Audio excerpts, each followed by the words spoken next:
The title of this film is Bring Back Our Water. The iconic Burrinjuck Dam was built to supply water to the Murrumbidgee Irrigation Area, the MIA. Later, Blowering Dam was built to supply water to the Collyambly Irrigation Area scheme. In December, especially on the 15th, in 2013, at the Ugali Club in Griffith, New South Wales, the people showed that they did not want to lose the water which had seen the city grow from basically nothing in 1915 for 94 years to 2008.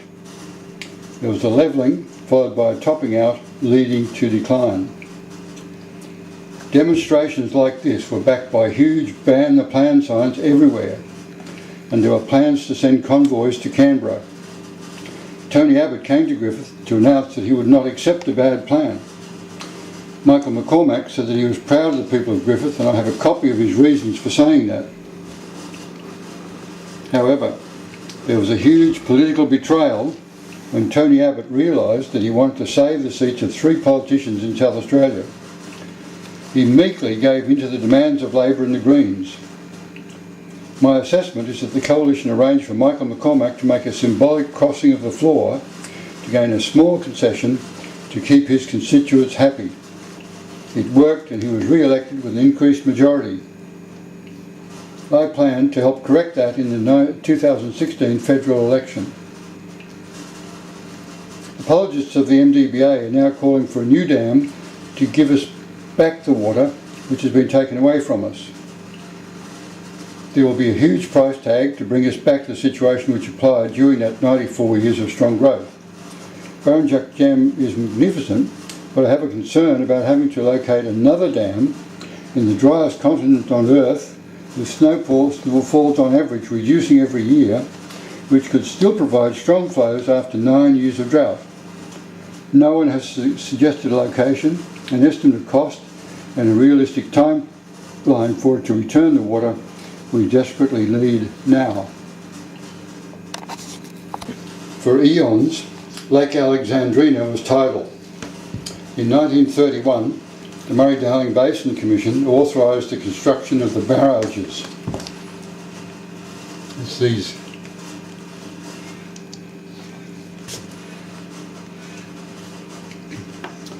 They commenced in 1935 and completed in 1940. As a part of the Murray-Darling Basin Plan starting in 2012, there was a plan to improve the environment of the lower lakes, which included taking what was meant to be irrigation water to increase the water level in the lower lakes. It is now possible to sail boats there using fresh water, which was meant to be irrigation water. The evaporation rate is enormous. There was such a stream of irrigation water that's used to scour out the mouth of the Murray. So that the huge evaporation rate in here, it's relatively shallow but large in area, and the evaporation rate is huge. It's losses that's really taken away from our irrigation system. Powers vested in the Murray-Darling Basin Authority seem to be the reason that they have taken over everything involving what is called triple bottom line. The Federal Water Minister, Tony Burke, promised more than a year ago to deliver a basin plan that optimised economic, social and environmental outcomes. I claim that economic issues fall well short of those involving the environment.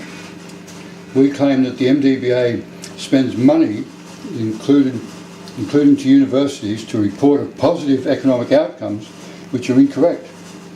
Now, by contacting curryman@hotmail.com, many examples can be provided. We invite discussion on our presentations. My plan for returning the irrigation water to the MIA, Murrumbidgee Irrigation Area, is simple and timely. Open the barrages, return this to tidal, and then because this area is extremely flat, it's possible in past times that seawater could go anything up to 100 kilometres inland. Now the plan is to build Lock Zero somewhere above Wellington at whatever happens to be the most suitable place to build a lock which is a weir. Now once the base of the lock is high enough, this is during its construction, as long as it's high enough to prevent very high tides from going up past the lock, then that's how soon we can be getting back our irrigation water. With constructive legislation and action, the base of the lock should be ready within 6 months from now. People are talking about the need for fresh water for Adelaide, but about 75% of the drinking water of Adelaide comes from the Mount Lofty Ranges. There are already 2 pipelines taking water from the Murray. If there is a concern about drinking water during this situation, there is a desalinisation plant, the view of it is shown here, which has not yet been brought into production. So that can happen at any time. There is another optional long-term plan for water, and this is to compare with dams in New South Wales, where there's a shrinking snow rate from year to year. But in the tropics there's always water, even though it is a bit variable, and certainly it comes in seasons. And so the plan that was developed by the designer of the Sydney Harbour Bridge, and known as the Bradfield scheme, looks at the headwaters of 3 rivers up in here, the Tully, the Herbert and the Burdekin, and so they're fed down into the Thompson River, and his plan was to take it to Lake Eyre, where the evaporation would assist with the rainfall. This is found to be not terribly successful, but my plan modification of it was to put a weir in the Thompson River and a short pipeline into the Warrego and run it from down the river into the Darling.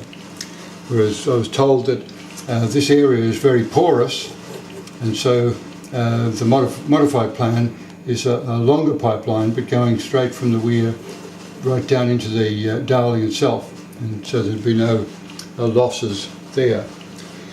Now, when I first presented that plan to Michael McCormack, he was not in favour of it at all, and then later on he said yes, it's coalition policy that we're going to use the Bradfield scheme. And of course I thought that maybe we could become friends again, but he said no, we have this plan to get this, but to use it where it falls, and so this means this part of Queensland.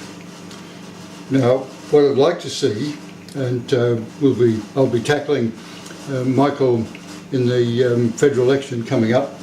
We want to say, is that still a plan?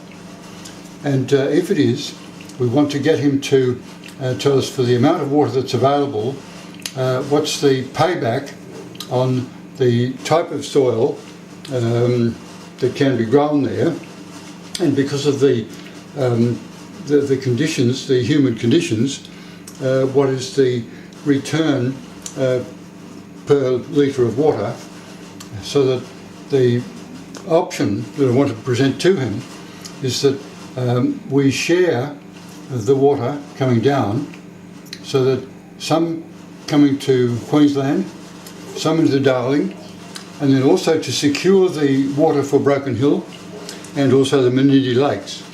So that this should be something that everyone should be talking about, and if only we can get Michael McCormack to talk, then said he and Barnaby Joyce will be talking to them on this as much as possible.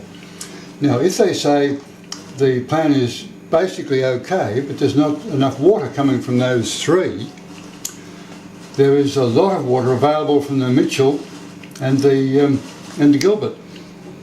And so that also can be used. So if we want to make sure that we've got a secure plan for water in Australia, we're going to both sides of